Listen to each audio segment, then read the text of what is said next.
I stood at the doorway, dressed for Christmas dinner, only to be told, "You can eat in the car." My brother smirked. That's when everything changed. Hey there, welcome to today's story.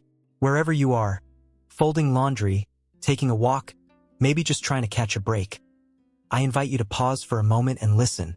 Today's story follows someone who shows up to a family holiday with hope in her heart, only to be told she doesn't even have a seat at the table. Ever felt invisible in a room full of people who are supposed to love you? Yeah. This one's for you. Stick around till the end to see how Natalie finds not just peace, but power. And hey, if you enjoy stories like these, I'd love for you to help me reach my first 1,000 subscribers. It means more than you know, and gives me the drive to keep sharing stories that matter. Thanks for being here. Let's begin. They say the definition of insanity is doing the same thing over and over and expecting a different result. If that's true, then walking up to my parents' doorstep that Christmas was nothing short of madness. I was Natalie Quinn, 34, architect, practical, rational. I believed in data, in structure, in logic. But on December 25th, wrapped inside my coat pocket, alongside a USB stick of carefully archived truths, I still carried something far more dangerous than evidence: hope. The cold air bit at my cheeks as I stepped out of the rental car, my boots crunching on the light snow that covered the pavement. The house looked picturesque, exactly like the postcards my mother used to collect. White trim, perfect wreath, warm golden light glowing through the frosted windows. If you looked from the outside, you'd think joy lived here. You'd think it was a home. But if you knew what I knew, if you had lived what I had lived, you'd understand why I stood still for a full minute before walking up those 3 stone steps. I had skipped the last 2 Christmases. The first, I claimed work travel. The second, I caught a flu that miraculously healed the moment the holiday passed. But this year, after 6 months of therapy with Dr. Evelyn Monroe, I made a decision. I would return. Not to be accepted, but to see with clarity, to stop guessing, to witness for myself if there was ever going to be room for me in the family I was born into.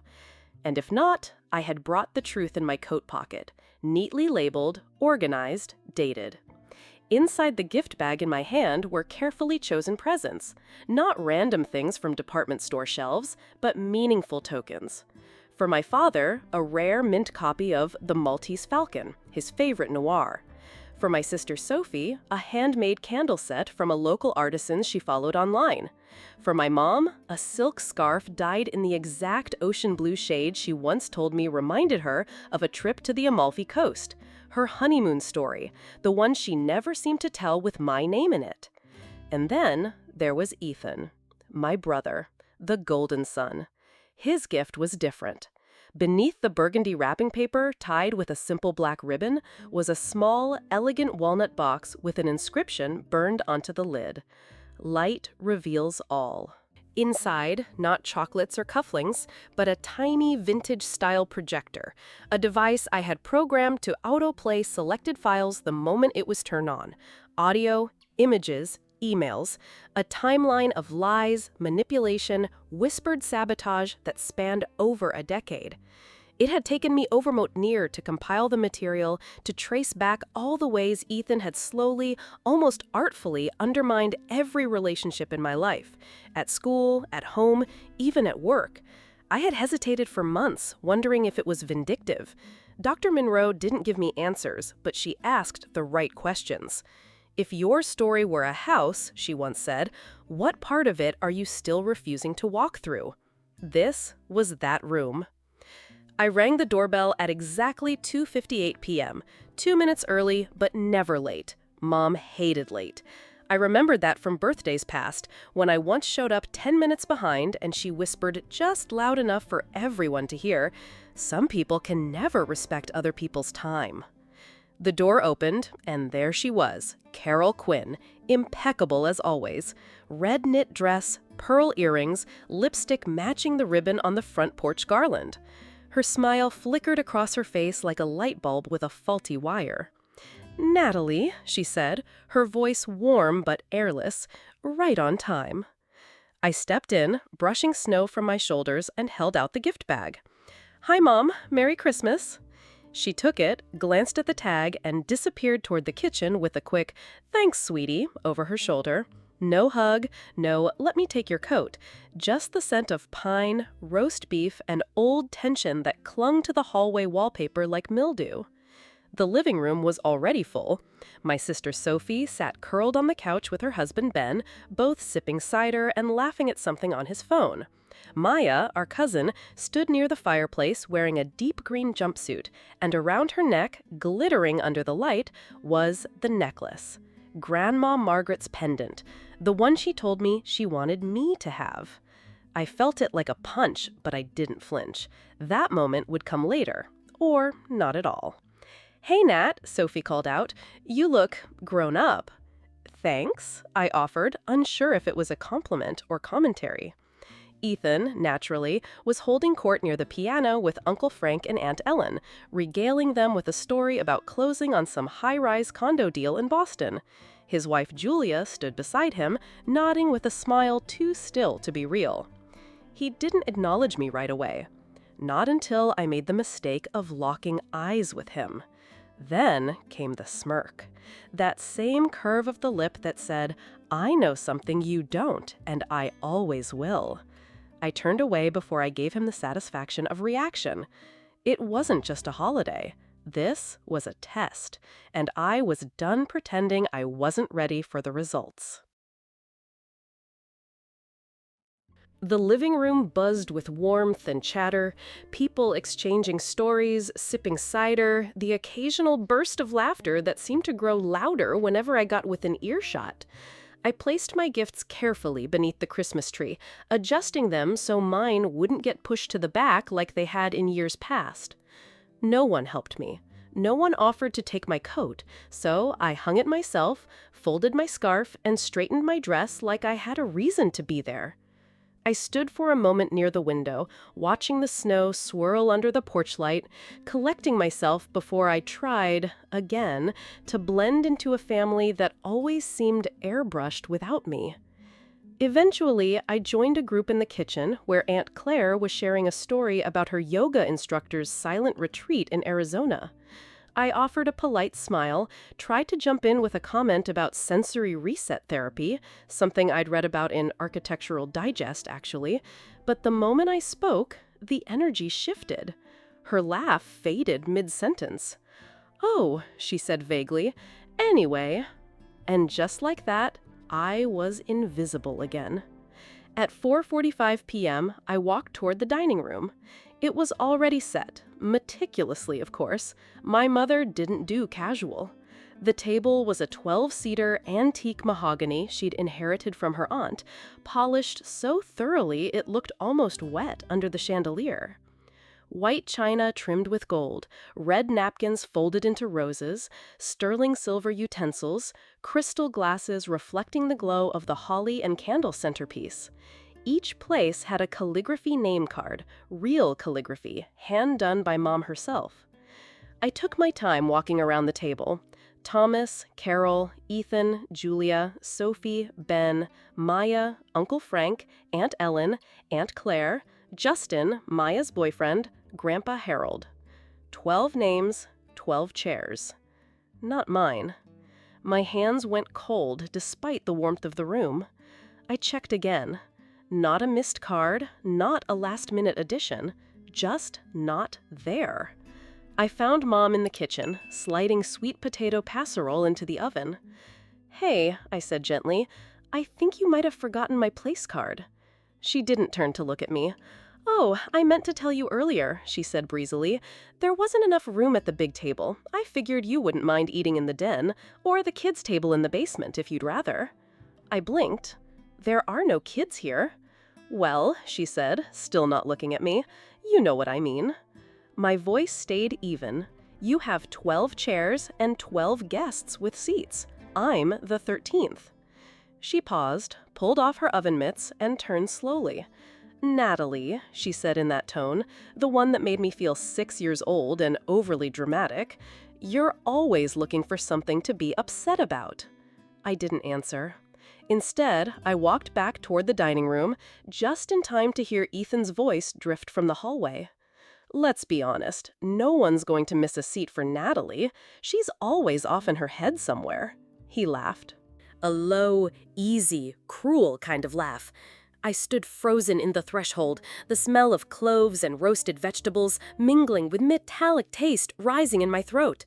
Across the room, Julia glanced toward me, eyes wide, but she said nothing. No one did. My mother emerged behind me, smoothing her dress, smile already reset. "Dinner's ready," she called out. Everyone filtered in like a well-rehearsed performance. Places taken, wine poured, napkins fluffed. I stood alone, behind the chairless space where my name should have been, where my seat never was. "Mom," I said again, quieter this time. She busied herself with serving. Then, casually, like it meant nothing, "Natalie, can you take a plate and fix yourself something? You could eat in the car if you'd prefer privacy." A beat. The table went still. Knives paused mid-cut. Eyes avoided mine. Wine glasses were suddenly fascinating objects. But not Ethan. He leaned back with a smile that didn't reach his eyes. I mean, why would we waste a seat on someone who doesn't really show up, you know? He didn't mean physically, he meant existentially, as if I were a ghost haunting a family album from which I'd been edited out. I looked to my father, sitting at the head of the table, eyes focused on the mashed potatoes. Sophie stared down at her lap. Even Maya, even Julia, no one said a word. I stood straighter. I didn't cry. Not in front of them. Not this year. This year, I hadn't come to be included. I had come to see. And I had seen enough. I don't remember walking back to the hallway. Just the way my heels clicked against the hardwood floor, one step after another, echoing louder than the music playing faintly from the living room speaker. Dean Martin was crooning something about silver bells, but it felt like the background track to someone else's life. Mine was silent. In the guest bathroom, I locked the door, stared at my reflection, and whispered under my breath, "Don't you dare cry for them." The woman in the mirror was someone I didn't quite recognize. Eyes sharper, jaw set. I adjusted my lipstick with a steady hand, wiped the corner of my mouth, and breathed. In, out. Just like Dr. Monroe taught me. You're not here to win. You're here to see. She had said that 3 sessions ago when I debated coming. Just see them clearly, Natalie. See the game for what it is.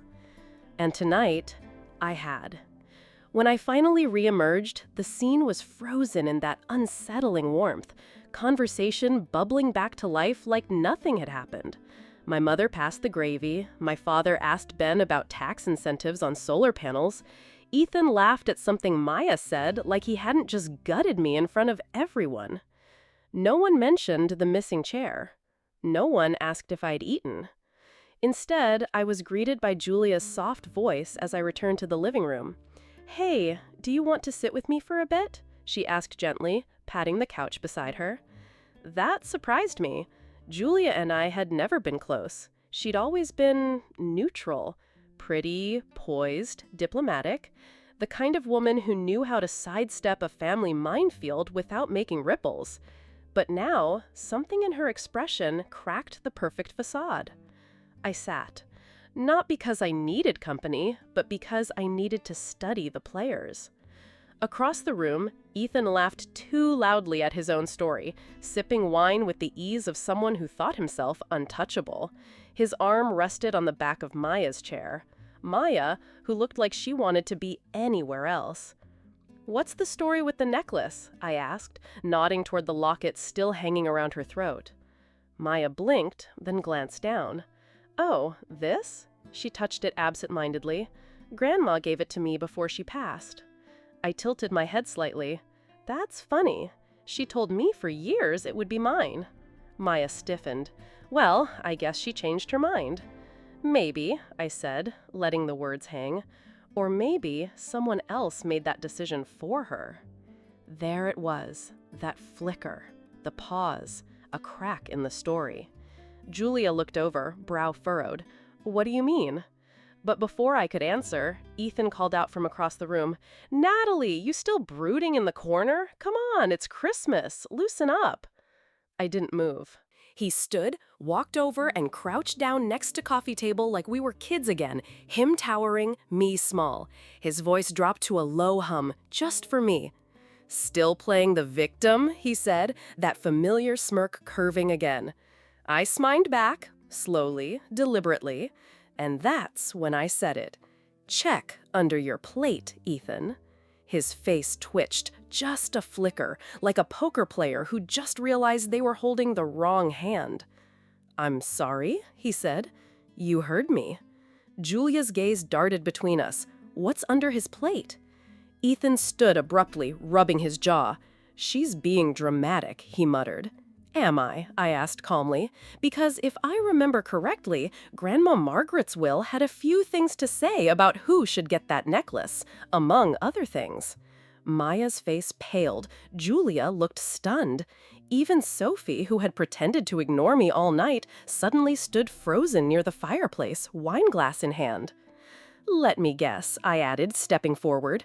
"You intercepted it, like you intercepted my promotion announcement to Dad, like the email you sent Aunt Ellen about me being emotionally unstable, or the voicemail you left Ben that I accidentally overheard last Thanksgiving, calling me a, what was it, decorative liability?" The air in the room dropped 10 degrees. No one moved. No one breathed. Except Ethan. He chuckled, a low, rattling sound. "You've lost it." I pulled the remote from my coat pocket, the one for the mini projector I'd brought as part of his gift. Click. The lights dimmed as the projector flickered to life, casting a rectangular glow against the light wall near the Christmas tree. Audio recording, March 12, 2021. Ethan's voice crackled through the speaker, slightly distorted, but unmistakably him.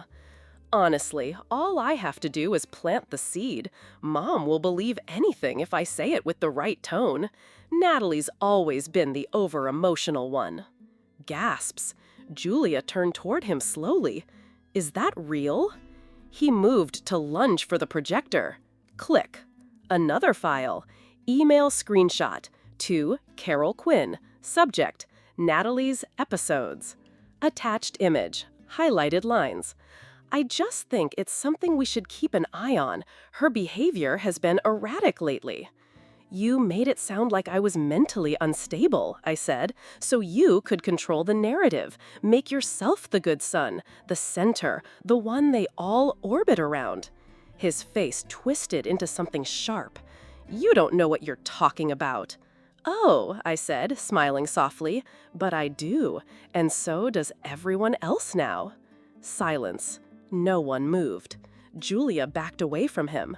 Maya unclasped the necklace and placed it gently on the coffee table without a word. And I picked it up. Slow, steady, reverent.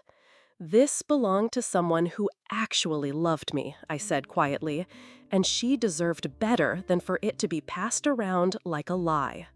No applause, no fanfare, just the burning realization flickering across a dozen faces that they'd all been accomplices, through silence, through comfort, through convenience. And I was finally done pretending to be invisible. Ethan stood frozen, his body taut like a bowstring pulled too far. His face flushed, but not with shame, with fear, the kind of fear someone feels when the scaffolding they've built their whole life upon begins to crumble in front of an audience they once commanded.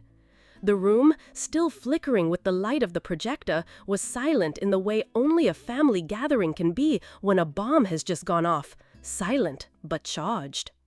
"You manipulated all of them," I said, not raising my voice, not performing. "Year after year, you took pieces of my life and twisted them until I didn't recognize myself anymore. But the worst part? They believed you." Julia's hands trembled slightly as she pulled out her phone, replaying the audio files still echoing from the wall. Her eyes widened at the second clip. Ethan, mocking our mother's need for validation, laughing about how easy it was to steer her attention away from me. Ethan lunged toward the projector again. I stepped in front of him. "Move," he hissed. "No," I said, without flinching. Carol, our mother, finally broke the tension. She stood at the far end of the dining room, arms crossed tightly over her chest, looking at everything except me. "Natalie," she said, voice brittle, "is this really necessary? This is Christmas." I turned to her slowly, heart pounding in my chest, not with anxiety, but with clarity. "You know what's not necessary, Mom?" I asked. "Telling your daughter to eat Christmas dinner in the car."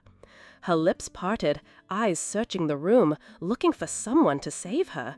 But for once, no one stepped in, not even Dad, who sat stiffly at the table like he had turned to stone. And then I remembered something I had done. There was still one piece left. I reached across the table and gently lifted Ethan's dinner plate.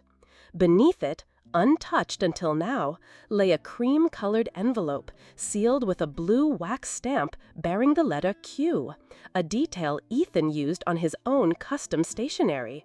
I had found one of his discarded samples in the trash at Thanksgiving last year, scanned it, recreated it for this moment. He stared at it like it might explode. I slid it toward him. "What the hell is this?" he muttered. "A gift," I said. He hesitated, then tore it open. Inside, 1. A signed copy of Grandma Margaret's original will, the one he had claimed was lost. 2. A timeline of his manipulative communications, complete with metadata. 3. A handwritten note from me, just one paragraph. He read it slowly. His jaw twitched. His throat worked hard to swallow. "You forged this," he barked, holding up the will. "No," I said simply. "It's a notarized scan. I sent the original to the family attorney in Boston. You remember Miss Holloway, right? Grandma's estate lawyer?" His face went rigid. "Yeah," I continued. "Turns out, when you intercepted her letter 5 years ago and told everyone Grandma changed her mind, she didn't. You just never expected me to dig deeper or survive long enough to fight back." Maya, still standing, still silent, spoke up for the first time. "Is that true?" she asked Ethan, her voice thin, uncertain. "You told me she gave it to me because Natalie didn't want it?" He didn't answer. Julia stepped away from him, arms crossed. "Ethan, did you lie about the messages from Rachel too?" "Ah, the other shoe." I hadn't planned to include the affair in this night, but when I'd started gathering the files, it became impossible not to see the trail. The suggestive texts, the late-night emails, the receipts from a boutique hotel near the pier, all dated 3 weeks before Julia's miscarriage. I didn't say a word, but Julia was staring at him now, face unreadable. "You were texting another woman during that week?" Her voice cracked. Ethan stood, pushing his chair back with a sharp screech. "This is garbage. Natalie's always had it out for me, ever since we were kids." "She's had it out for you?" Sophie finally spoke. Her voice was surprisingly steady. "Ethan, we've all watched you throw her under the bus 100 times. I used to think she was being dramatic, too sensitive. But this?" She gestured to the files still projecting onto the wall. "This is deliberate." Dad looked up then, for the first time all night. "I remember this email," he said quietly, tapping the one Ethan had sent him about me being too fragile to handle pressure. "I believed it. I'm sorry, Natalie." The words hit me like glass, sharp, sudden, stunning, but I didn't let them knock me down. "I'm not here for apologies," I said. "I'm here because I needed to know. I needed to see, with my own eyes, whether there was ever a version of this family where I belonged, whether I'd imagined it all. And now I know." I looked at Ethan. You built your life on turning people against each other, I told him. But the thing about manipulation, once the spell breaks, people don't look at you the same way again. And then I looked at the rest of them. At Sophie, whose face was pale but resolute. At Julia, arms wrapped around her stomach like she was keeping herself from shattering. At Maya, who looked ashamed but no longer hypnotized. "I'm not staying," I said. I reached for my coat. "You can keep your chair." Ethan slammed his hands on the table, voice rising. "You think this is over? That they'll just turn on me because you put on a show?" I smiled. "No, I don't think anything. I don't have to." I nodded toward the envelope still clutched in his hand. "You'll do the rest of the work for me." And with that, I turned and walked away. Through the living room, past the silent Christmas tree and the pile of presents that suddenly felt like props in a poorly directed play. I didn't take mine. I didn't even glance at the photo wall near the entryway, the one that somehow had 10 years of family pictures and not one of me. At the front door, I slipped my coat on, button by button. Behind me, raised voices echoed through the house, the sound of walls finally cracking. But I didn't look back, not once. The cold outside had teeth, but it was nothing compared to the chill I'd just walked through. Snowflakes floated down slowly, thick and soft, painting the driveway in silence. I stood on the porch for a moment longer than I meant to, watching the light spill from the living room window. It blurred against the falling snow. Warm inside, freezing out here. Appropriate. The door shut behind me with a heavy click, muffling the rising voices I left behind. For the first time in years, I didn't feel like the outsider. I felt like the one who had chosen to leave. I walked toward the car with calm steps, my boots crunching into the layer of snow that hadn't yet been disturbed. I slid into the driver's seat, pulled off my gloves, and just sat there for a second. Then the screaming started. It was faint, muffled by the thick walls and distance, but the tone was unmistakable. Ethan, Julia, my mother's shrill cadence layered over Sophie's deeper, sharper voice. And another, my father? I didn't listen hard. I didn't need to. I knew the rhythm of chaos by heart. I started the engine. The dashboard lights blinked on like sleepy eyes. The car heater sputtered, then hummed to life. My phone buzzed in my coat pocket. I didn't reach for it. I wasn't ready to invite that noise back in yet. Instead, I drove. Not toward home, but toward away. Anywhere that wasn't that house, that dining room, that version of myself who had begged and waited and wondered. 20 minutes later, I pulled into the circular driveway of the Parkview Hotel, a modest, elegant place just outside the city that catered to holiday travelers and those seeking something quieter than family. The lobby was aglow with soft golden lights and smelled faintly of pine and cinnamon. A jazz version of "Oh Holy Night" played gently over hidden speakers. For the first time all night, I didn't feel out of place. The woman at the front desk, Bethany, her name tag read, looked up and offered a genuine smile. Not the kind my mother gave when people were watching. This was soft, real. "Checking in?" she asked. "Yes, just me." She didn't blink, didn't ask why I was alone on Christmas. She just nodded and handed me a key card. "Room 302, Parkview. The restaurant's still serving dinner until 9. "Thanks." Upstairs, the room was simple but warm. Clean lines, a plush bed, floor-to-ceiling windows with a view of the snow-dusted park and city skyline beyond. I set my bag down, light because I hadn't planned to stay overnight, and kicked off my shoes. Then I sat on the edge of the bed and breathed. Not shallow, anxious breaths like earlier, but full ones. The kind you take when the weight you've carried for years has finally cracked and fallen off in pieces behind you. My phone buzzed again. Voicemail. Mom. "Natalie, this behavior is completely unacceptable. You've ruined Christmas dinner and hurt your brother deeply. Call me back so we can discuss how you're going to apologize." Delete. Text from Dad. "Your mother is very upset. Please call her. Noted. Ignored. I took a long, hot shower, let the heat scald away the chill of old memories. When I got out, I put on the hotel robe and ordered dinner from room service. Turkey, mashed potatoes, green beans, pumpkin pie. Standard fare, but something about it tasted different here. Softer. Safe. Mine. I turned my phone back on an hour later. Missed calls, texts. One from Sophie. What the hell just happened? Another. Is everything in that envelope true?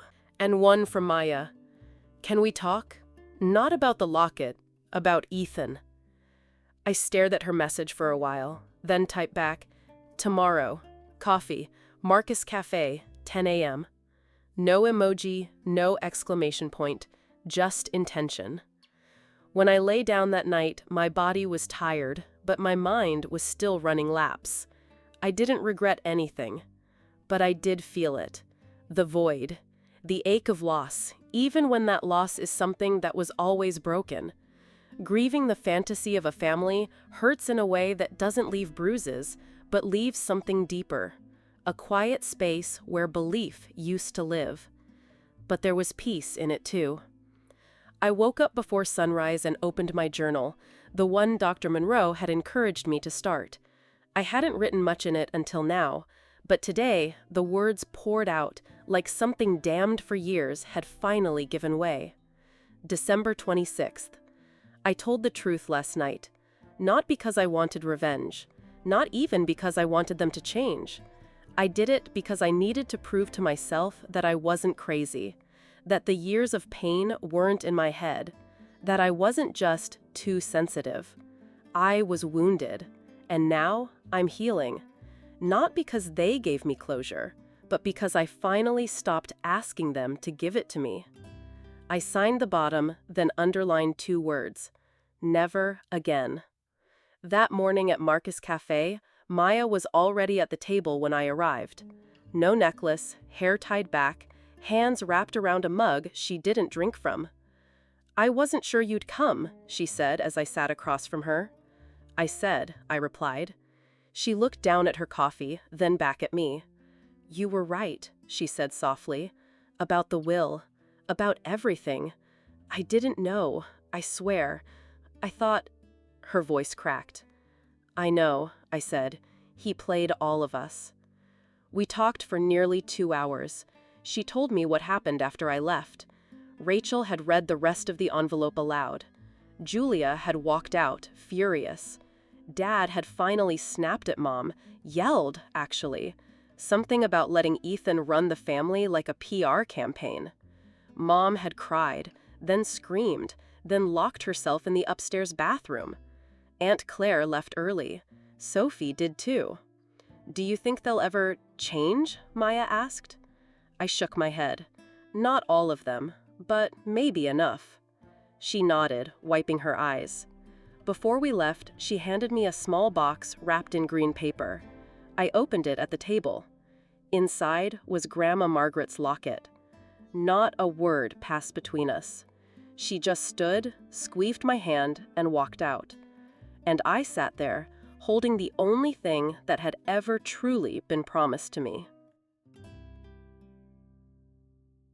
The new year came quietly. No champagne, no countdown. Just me, wrapped in a wool blanket, watching the city skyline from my apartment window as midnight arrived. The sky lit up with fireworks I didn't go out to see. I'd always loved fireworks, how they burst and disappeared, beautiful and brief. But this year, I didn't feel the need for spectacle. I was already rebuilding something quieter, something real. 3 days after Christmas, I received a text from my father. I've been thinking. I didn't handle things well. I should have spoken up sooner. Could we talk? It took me 2 full days to answer. We can talk, but it needs to be on neutral ground, and it won't be easy. We met for coffee the following week. He looked smaller than I remembered. Not physically, he was still tall, still wore those awful Argyle sweaters, but emotionally. The man who used to fill a room with authority now looked like someone searching for footing. He didn't start with excuses. He started with truth. I let your brother shape too much of this family, he said, staring into his mug. I thought I was keeping the peace, but really, I just didn't want to deal with your mother's reactions, or my own guilt.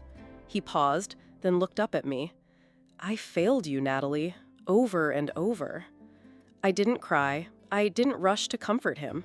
Instead, I nodded slowly and said the thing I had never been brave enough to say until now.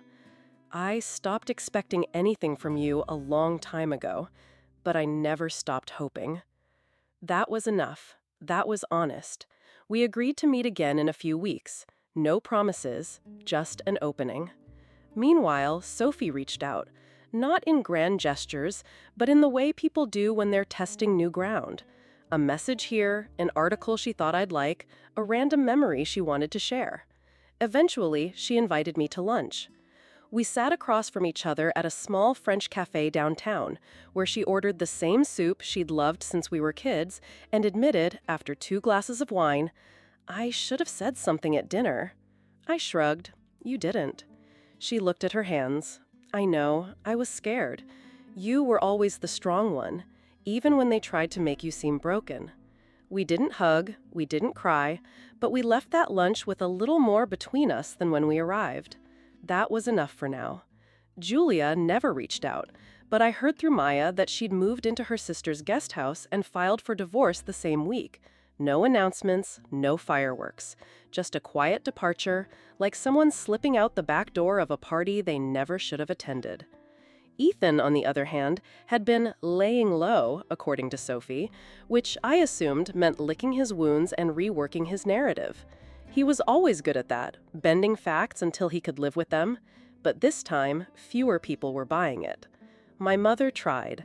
She sent a handwritten card in early January. I'm sorry you felt hurt by the seating arrangements. It wasn't meant that way. No mention of the lies, no mention of Ethan. Just a neat deflection disguised as an apology. I didn't reply. Instead, I started hosting Thursday dinners at my place. Nothing elaborate, just a rotating invite list of people who had proven they knew how to sit at a table and treat others like equals. Sophie came once, cautiously. Maya brought her new puppy and stayed until midnight. My colleague Kimberly and her husband became regulars. We talked, we laughed. Sometimes we just sat in silence, passing around dishes and refilling wine glasses without judgment or drama. No one raised their voice. No one asked anyone to earn their seat. It felt revolutionary. I had finally started building my own table, and this one didn't require me to shrink to fit. The day I hung Grandma Margaret's locket by my bedroom mirror, I stood in front of it for a long time. Not because of the necklace itself, but because of what it represented. Promise, memory, love without condition. I didn't wear it every day, but on mornings when doubt crept back in, when the ache of old wounds flared up like phantom pain, I would touch it gently, breathe in, and remind myself, you are not invisible. You never were. Dr. Monroe called it reparenting, the practice of giving yourself what your family couldn't. It sounded clinical at first, but it was the most loving thing I'd ever done.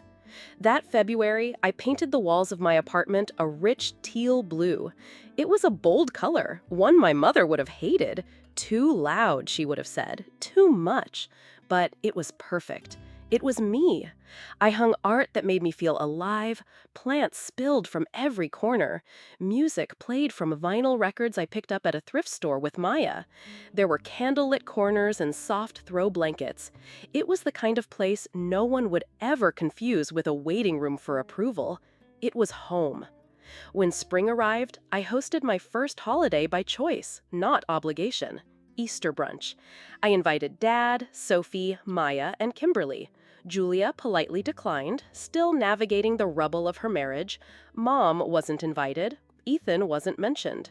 We made pancakes and fruit salad. Sophie brought mimosa supplies and enough pastry for 20 people.